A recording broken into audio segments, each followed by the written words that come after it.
इस फिल्म में हम देखेंगे कि इंसान किस हद तक भी बेरहम हो सकता है। कहानी दरअसल एक लेक झील की है। कुदरत का बनाया गया लेक नहीं बल्कि इंसानों का बनाया हुआ। इस लेक के नीचे पहले दरअसल एक गांव हुआ करता था, लेकिन फिर किसी ने जबरदस्ती यहाँ लेक बना दिया। कहा जाता है कि उस गांव की निशानियाँ आज भी इस लेक के नीचे मौजूद है। और ये खौफनाक बात, जो टूरिस्ट यहाँ पर घूमने आते हैं उनकी भी अजीब तरह से मौत हो जाती है। अब ऐसा क्यों होता था और इस सब के पीछे की कहानी जानने के लिए बढ़ते हैं स्टोरी की तरफ। कहानी की शुरुआत में वो एक खूबसूरत लेक दिखाया जाता है, जहाँ एक टूरिस्ट ग्रुप कश्ती पर ट्रिप के लिए निकला होता है। इनमें एक लड़का अपनी नई दोस्त को इम्प्रेस मुतासिर करने के लिए कहता है, बात सुनो, मैंने लाइब्रेरी से इस लेक का पुराना नक्शा ढूंढा है, जिससे मुझे पता चला है कि इस लेक के नीचे एक गांव था। लेक की बनने से पहले लोग वहाँ रहा करते थे और आज भी उस गांव के घर, उनकी चीजें और भी बहुत कुछ शायद लेक के नीचे हो सकता है। लेकिन उसकी दोस्त को उसकी बात पर यकीन नहीं होता। तब वो कहता है, मैं अंदर कूद कर देखता हूँ, अगर तुम भी आना चाहो तो आ सकती हो। जिस पर उसकी दोस्त भी मान जाती है। लेकिन फिर एक लड़की हाथ उठाकर कहती है, मैं भी जाऊंगी साथ। ये असल में उस लड़के की बहन है और इसका नाम फिन होता है। इस पर फिन का भाई उस पर गुस्सा होने लगा।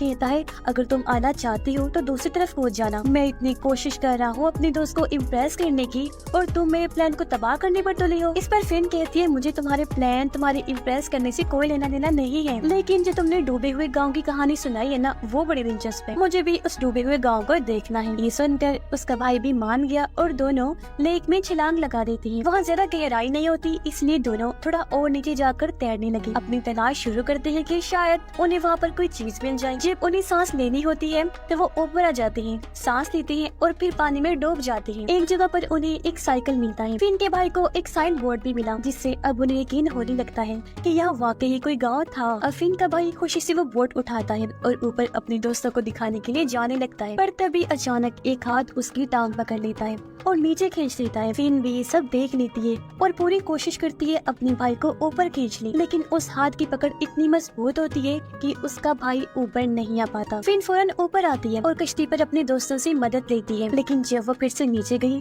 तो जेक की जान जा चुकी होती है। इससे फिन बहुत हैरान होती है कि ये क्या हुआ। उसे दुख भी होता है और फिर अचानक एक हाथ उसके भाई को खींचकर नीचे ले जाता है। इसके बाद हम 4 महीने के बाद का सीन देखते हैं। फिन को एक मेंटल हॉस्पिटल से घर लाया जाता है। असल में फिन ने देखा था कि एक हाथ उसके भाई को खींचकर ले जा रहा था, लेकिन कोई उसकी बात पर यकीन नहीं करता, ना ही उसके मॉम और ना ही उसके डैड। सब ये समझते हैं कि फिन को बहुत गहरा सदमा लगा है और वो इसीलिए ऐसी बातें कर रही है। इसीलिए उसे इलाज के लिए मेंटल हॉस्पिटल भेजा गया था और अब उसे वापस घर लाया जाता है। फिन के डैड एक बड़े लॉ फर्म को चलाते हैं, यानी कानून की तरफ से चलाया जाने वाला फर्म ऑफिस। इसलिए हर वक्त अपने बिजनेस में वो मसरूफ रहती थी। दोनों अपने बेटे की मौत से बहुत दुखी होते हैं, लेकिन वो कोशिश कर रही थी कि वो इस दुख से निकल आए, पर ऐसा होना बहुत मुश्किल था। उधर फिन बहुत उदास होती है। वो अपनी भाई की तस्वीरें देखती है और अपनी मॉम से पूछती है कि क्या वो भी फिन की फ्यूनरल पर गई थी, कैसे किया उसका फ्यूनरल, उसे दफन वगैरह। उसकी मॉम जवाब देती है कि असल में तुम्हारे भाई की लाश नहीं मिली थी, इसलिए हमने उसकी पसंदीदा चीजें एक डब्बे में रख कर ही उसका फ्यूनरल कर दिया। जो चीजें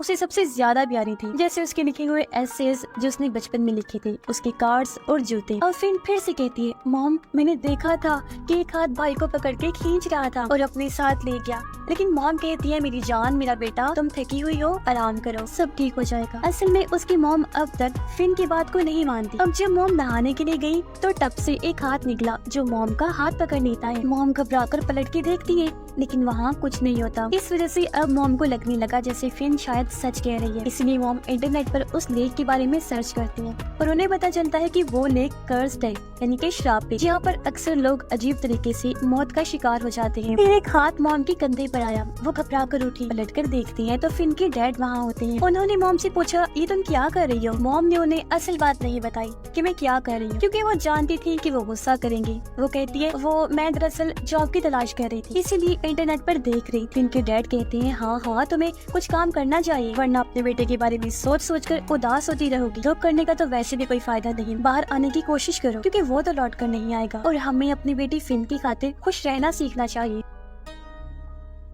रात को फिन को उसी दिन के हादसे का सपना आया जब उसका भाई डूब रहा था। मॉम को भी पानी गिरने की आवाज आई। वो उठकर बाथरूम जाती है चेक करने, लेकिन वहाँ कुछ नहीं होता। नल तो बंद था। फिर वो किचन में गई तो देखती है कि वहाँ का नल खुला हुआ था। मॉम नल बंद करती है लेकिन वो बार बार खुल जाता है, पता नहीं कैसी, उन्हें समझ ही नहीं आ रही। अचानक स्विमिंग पूल से आवाज आती है। मॉम जाती है और देखती है कि पूल का पानी लीक हो रहा था। मॉम उसे बंद करती है लेकिन फिर से पानी लीक होने लगता है और एक आवाज सुनाई देती है, मॉम मुझे बचा लो। मॉम पलट कर देखती है तो उनका बेटा था जिसकी हालत बहुत खराब थी, वो सड़ चुका था। वो चीख कर कहता है, मॉम प्लीज मुझे बचा लो। ये देखकर उसकी मॉम की हालत खराब हो जाती है। अगली सुबह मॉम अपने हस्बैंड को सब कुछ बता देती है कि मेरे साथ क्या क्या हो रहा है, लेकिन वो कहती है कि तुमने कोई बुरा सपना देखा होगा, ऐसी कोई बात नहीं। लेकिन मॉम उन्हें समझाती है कि सपने तो तब आते हैं ना जब इंसान सोता है, लेकिन मैं तो जाग रही थी, मुझे पूरी तरह होश था। हमें किसी तरह अपने बेटे की लाश को ढूंढना होगा, जब भी ठीक से उसका फ्यूनरल हो पाएगा, क्योंकि जब तक उसकी लाश नहीं मिलती उसकी आत्मा को सुकून नहीं मिलेगा। मेरा बेटा चीख रहा था, जानती हो तुम, कि मॉम मुझे बचा लो, लेकिन तुम समझते क्यों नहीं। डैड कहती है, हमने पूरा हफ्ता पुलिस के साथ मिलकर लेक में तलाश किया था ना, लेकिन उसकी लाश नहीं मिली हमें। मुझे तो लगता है तुम्हें भी फिन की तरह दिमागी मसला हो गया है। जो बात भी है तुम मत चली जाना अब लेक में खोज करने, मैं बता रहा हूँ, क्योंकि मैं बहुत मसरूफ हूँ, मुझे किसी मसले में नहीं पड़ना। जो कहकर वो ऑफिस के लिए निकल जाते हैं। अब फिन इन सब बातों को छुप कर सुन रही थी और मॉम से कहती है, मॉम हमें भाई की लाश खुद तलाश करने लेक पर जाना चाहिए, मैं भी साथ चलूंगी आपके और भाई की लाश को ढूंढने में मदद करूंगी, प्लीज मान जाइए ना। मॉम पहले मना करती है, कहती है कि तुम अभी तो ठीक हुई हो, वापिस से उस लेक के पास जाओगी तो फिर से तुम्हारी तबीयत बिगड़ जाएगी। लेकिन फिर कहती है, मॉम मैं बिल्कुल ठीक हूँ, मुझे हर रात भाई का सपना आता है। जब तक हम उसकी लाश को ढूंढकर उसका फ्यूनरल नहीं कर देती, ना मैं ठीक हो सकती हूँ और ना ही कोई हालात, इसलिए बता रही हूँ, मान ले मेरी बात। और मैं उस जगह के बारे में जानती हूँ जहाँ भाई डूबा था, मुझे उम्मीद है उसकी लाश वहाँ से जरूर मिल जाएगी। इस पर मॉम आखिरकार राजी हो जाती है और दोनों लेक की तरफ चल पड़ती है। उस जगह इनका घर भी था। वहाँ पहुंचकर मॉम को वो टाइम याद आता है जो उन्होंने यहाँ अपनी फैमिली के साथ गुजारा था। वो दोनों एक कश्ती में बैठकर झील के उस हिस्से में जाते हैं जहाँ से दोनों बहन भाई ने छलांग लगाई। फिन बताती है कि हम यहाँ से बिल्कुल यहाँ से लेक में कूदे थे, फिर कुछ फासले तक स्विम किया, हम तैरकर नीचे गई थी। मॉम कहती है कि ऐसा करो,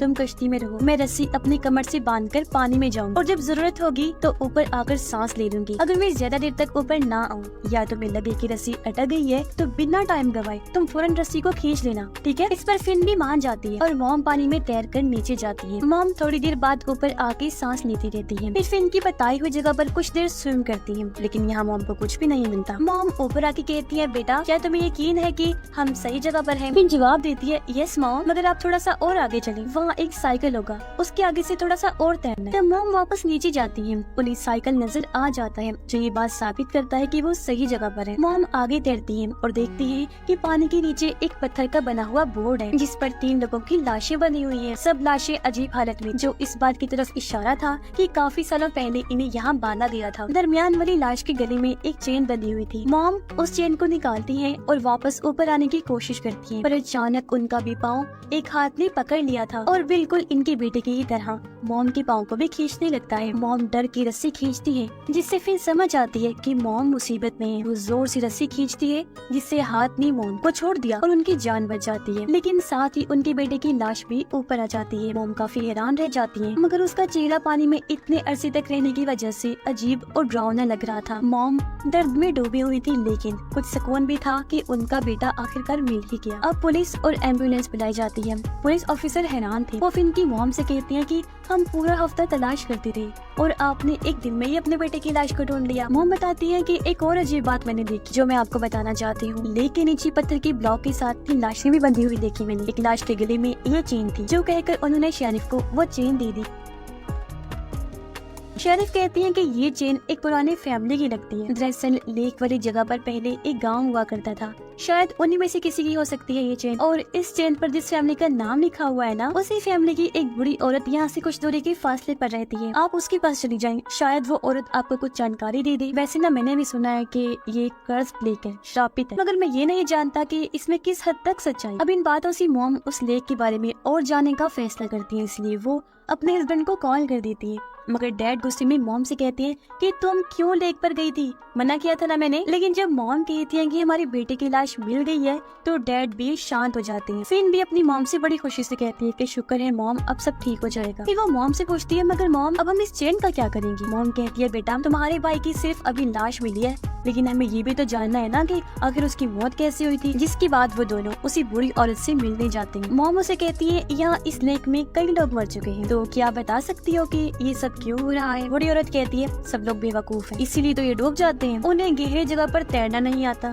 सिर्फ एडवेंचर के लिए कूदते हैं और अपनी जान गंवा देते हैं। तो फिन कहती है ऐसा नहीं है, मेरा भाई बेवकूफ नहीं था, वो बहुत अच्छा स्विमर था और मैं भी उसके साथ गई थी। जब हम नीचे थे मैंने देखा कि एक हाथ उसकी टांग को पकड़कर खींच रहा था, इसी वजह से उसकी जान गई। सिर्फ यही नहीं, मैंने वहाँ 3 लाशें देखी जो एक पत्थर की ब्लॉक के साथ बनी हुई थी। ऐसा लग रहा था जैसे उन्हें जानबूझकर पानी में डुबोकर मारा गया है। अब मॉम बूढ़ी औरत को वो चेन दिखाती है जो उसने लाश के गले से निकाली थी। बूढ़ी औरत चेन देखकर समझ जाती है और कहती है कि ये चेन मेरी दादा की थी, यानी कि वो आदमी बूढ़ी औरत के दादा थे। वो कहती है कि हम उसी गांव में रहते थे जिसके ऊपर ये लेक बनाया हुआ है, मुझे याद है, और हमारा पूरा खानदान वहाँ बहुत खुश था। लेकिन फिर एक बड़ा बिजनेसमैन जो बहुत अमीर था वहाँ आया, जो एक डैम बांध बनाकर पानी इकट्ठा करके ये लेक बनाना चाहता था। लोग कहती थी कि अगर ये डैम बन गया तो उसको बहुत पैसा और शोहरत मिलेगी, इसलिए उसने गाँव वालों को जबरदस्ती वहाँ से निकलने पर मजबूर कर दिया। लोगों को जब कोई रास्ता नजर नहीं आया तो उन्होंने अपना गाँव छोड़ना शुरू कर दिया। हमारे घर, हमारी जमीनें, हमारे बुजुर्ग लोगों की कब्रें, सब कुछ वही था। लेकिन उस आदमी ने किसी चीज की परवाह नहीं की, जबरदस्ती मारपीट करके वो हमें जाने को कह रहा था। जो लोग उसके खिलाफ उठे उन्हें उसने मरवा दिया और मेरे दादाजी भी उनके खिलाफ खड़े हुए थे। एक दिन वो और उनके 2 साथी अचानक गायब हो गई। आज आप लोगों की बात सुनकर मुझे पता चला कि उन्हें उस पत्थर की ब्लॉक के साथ बांध कर रखा गया था और धीरे धीरे पानी छोड़ के ये लेक बनाया, जिसमें उन तीनों की भी वही मौत हो गई। पत्थर भारी था तो वो बेचारी तैरकर बाहर भी नहीं आ सकती थी। और हाँ, आज भी हम उस डैम को बंद करवाने के लिए केस लड़ रहे हैं। फिर हैरत से पूछती है ये आप क्या कह रही हैं? इस बात को लगभग 70 साल गुजर चुके हैं और जिस बिजनेसमैन की आप बात कर रही हैं तो वो तो कब का मर चुका होगा, तो फिर अब आप किसके खिलाफ लड़ रही हैं केस? बूढ़ी औरत बताती है कि आज भी हम इस डैम को बंद करने के लिए साइन इकट्ठा कर रही हैं और कोर्ट में इस केस को ले जाने की कोशिश की जा रही है। लेकिन जितनी मर्जी हम कोशिश कर लें, उस अमीर आदमी का खानदान इतना ताकतवर है कि हमारे हर केस पर वो पानी फेर देते। अगर डैम नहीं रहेगा तो ये लेक भी नहीं रहेगा, क्योंकि अगर लेक सूख गया तो उस अमीर आदमी की सारी उल्टी हरकतें सबके सामने आ जाएंगी कि वो कितना बुरा और जालिम इंसान था। सब लोगों को पता चल जाएगा कि कितने सारे लोगों को मौत की घाट उतार कर बनाया गया है ये लेक। इसीलिए तो उसकी फैमिली वाले ये नहीं चाहते कि लेक सूखे और सच्चाई सबके सामने आई। हमारे केस के खिलाफ एक काफी बड़ा लॉ फर्म लड़ता है जिनका चाह कर भी हम मुकाबला नहीं कर सकते। और अब जब वो लॉ फर्म का नाम बताती है तो फिन और उसकी मम दोनों एकदम हैरान और परेशान हो जाती हैं, क्योंकि वो लॉ फर्म फिन के डैड का था। जिसके बाद दोनों अपने लेक के पास वाले घर में आ जाती हैं और तभी वहाँ फिन की डैड भी आ गई। कहते हैं कि कहाँ थी तुम दोनों, कितना ढूंढा मैंने तुम्हें, वैसे तुम दोनों इतने पुखलाए हुए लग रहे हो, परेशान हो, क्या बात है? इनकी मम डायरेक्ट कह दी थी कि तुम्हारी लॉ फर्म क्यों इस डैम का साथ दे रही है, क्यों उस डैम को बंद करवाने के खिलाफ तुम लोग लड़ रहे हो। इनके डैड कहते हैं कि मैं ज्यादा कुछ तो नहीं जानता, मगर हम नहीं चाहते कि वो लेक सूखे, वो लेक बहुत जरूरी है। मॉम गुस्से में कहती है आखिर ऐसी क्या जरूरत आन पड़ी है आपको लेक की? बोले डैड कहते हैं देखो बात को समझो, वो लेक इसलिए बनाया गया था ताकि शहर में बाढ़ न आ जाए, और जब हद से ज्यादा बारिश होगी तो सारा पानी तो लेक में जाएगा और शहर के अंदर बाढ़ नहीं आएगी। साथ ही लोग वहाँ पर घूमने भी आते हैं, सबको वो लेक बहुत प्यारा लगता है। ये सारी बातें सुनकर मॉम बस इतना ही कहती हैं कि ये सब बहाने हैं, बहाने। तुम अभी अपना केस वापस ले लो, जो तुम लड़ रहे हो ना उस केस के खिलाफ तुम्हें इस डैम को बंद करने की कोशिश करनी चाहिए, क्योंकि जब डैम नहीं रहेगा तो लेक भी खत्म हो जाएगा। तुम जानते हो कि कितने लोगों को मौत की घाट उतारा गया था जिसके बाद वो लेक बना था। तुम्हें अंदाजा नहीं उस अमीर आदमी ने कितने लोगों को उस लेक के नीचे गाड़ा हुआ है। मैंने खुद अपनी आंखों से 3 लोगों की लाशों को देखा है जिनको बांधकर वहाँ पानी छोड़कर लेक बनाया, उनकी मौत हो गई और वो तो 3 थी, न जाने और कितने लोग बेमौत मारे गए। फिर इनके डैड कहते हैं अरे यार छोड़ो, ये सब अफवाहें हैं, बड़े लोगों के बारे में लोग ऐसी अफवाहें फैलाते रहते हैं, और अगर ये लेक ना रहा तो ऐश भी खत्म हो जाएगी। तुम शायद जानती नहीं, हमारे पास जो आज इतना पैसा है वो सब इसी लेक की वजह से ही तो है। अब पहले तो मॉम को कुछ समझ नहीं आती, लेकिन वो हैरान रह जाती है जब उन्हें पता चलता है कि वो बिजनेसमैन, वो अमीर आदमी जिसने ये लेक बनाया था, वो फिन की डैड के दादा थे। जो सुनकर अब मॉम को सारी बात क्लियर हो गई और अब वो समझ जाती है कि आखिर हमारा बेटा क्यों मरा, यानी कि उसका मरना कोई हादसा नहीं था बल्कि उन आत्माओं का बदला था जो इतने सालों से लेक के नीचे बदले की आग में जल रही थी। मॉम रो रो कर अपने हस्बैंड से कहती है कि मेरे बेटे को तुम्हारे दादा के गुनाहों की सजा मिली है, तुम्हारी वजह से मैंने अपना बेटा खो दिया। वो तुम्हारी दादाजी तो बदला नहीं ले पाई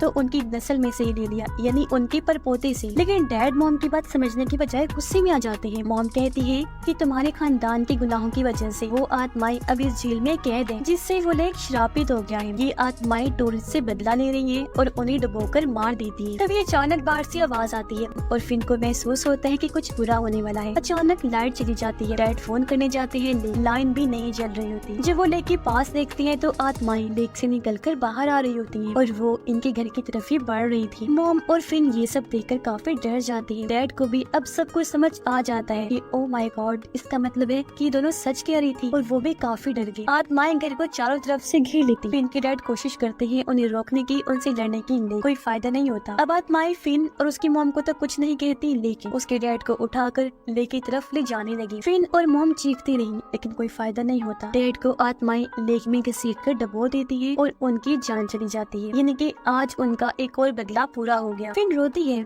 कि अब हम क्या करेंगे। मॉम कहती है कि हमें अब इन गुनाहों को धोना होगा, क्योंकि जाने अनजाने में हमारा ताल्लुक इस जालिम फैमिली से जुड़ चुका है। अब हमें ये केस कोर्ट में ले जाना होगा और उन गाँव वालों की आत्माओं को इंसाफ दिलाना होगा। फिन कहती है लेकिन मॉम, हम चाहे जितनी मर्जी कोशिश कर लें, जितने भी सिग्नेचर्स इकट्ठे कर लें, ये केस हम नहीं जीत पाएंगे। गवर्नमेंट कभी भी इस डैम को बंद नहीं करेगी और ये राज राज ही रहेगा और हमारी बात पर यकीन कौन करेगा। तब मॉम कहती है असल में डैम का पानी धीरे धीरे कम होता जा रहा है, क्योंकि बारिश कम जब हो रही है। बहुत जल्द ये लेक पूरी तरह से सूख जाएगा और पूरी दुनिया को पता चल जाएगा कि इस लेक के नीचे क्या सच्चाई छुपी हुई है। सच्चाई जब दुनिया के सामने आएगी तो सब लोग जान जाएंगे कि कितना बड़ा जुल्म हुआ था उन लोगों के साथ। उनसे जिंदा रहने का हक छीन लिया गया था, सिर्फ एक बिजनेसमैन की ताकत को बढ़ावा देने के लिए। तब उन लोगों की लाशें और उनके घर, उनका सब कुछ इस सच्चाई का सबूत बनेगा, जिसे कोई झुटला नहीं सकेगा। उन्हें इंसाफ मिल जाएगा और ये श्राप खत्म हो जाएगा और हमेशा के लिए उनकी भी आत्माओं को सुकून मिल जाएगा। और अब उनकी इस बात के साथ ही ये कहानी भी इधर ही खत्म हो जाती है।